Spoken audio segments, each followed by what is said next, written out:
Welcome back. In this video, let's look at the list data structure. How do you create a list data structure? It's very simple. All that you need to do is have square brackets and put the elements you'd want to have in the list in the list. So 23, 56, 67, let's say those are the elements I would want to look at in the list. I would need to say marks is equal to this. That's it.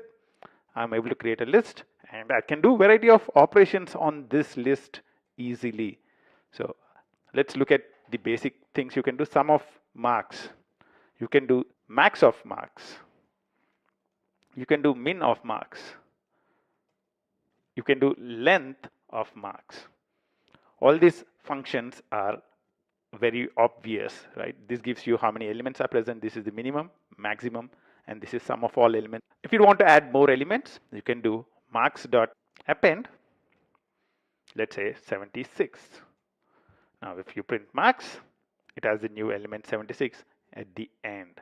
If you want to add element at a specific index, you can do that as well. Marks.insert, let's say I would want to insert something in between 56 and 67, let's say 60, and I would want to insert it at index 3.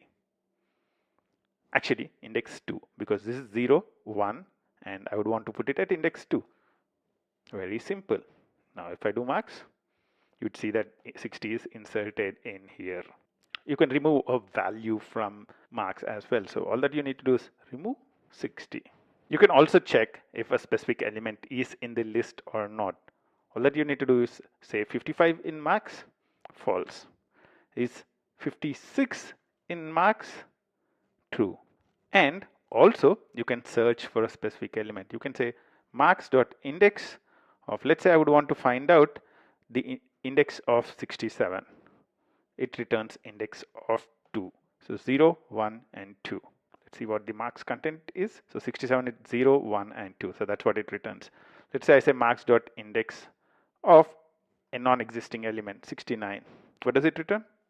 It returns an error. It says 69 is not in list.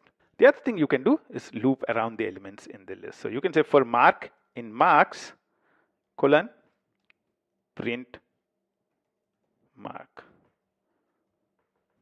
You can see that it's very easy and you'd be able to see 23, 56, 67, 76 printed out to the console. In this video, we looked at some of the basic operations that you can perform on lists. We saw operations like sum, max, min, length, appending a new element, inserting a new element, removing a specific element, checking whether an element is in the list or not. And also we found how to find a specific element's index and how to loop around a list. I'll see you in the next step. Until then, bye-bye.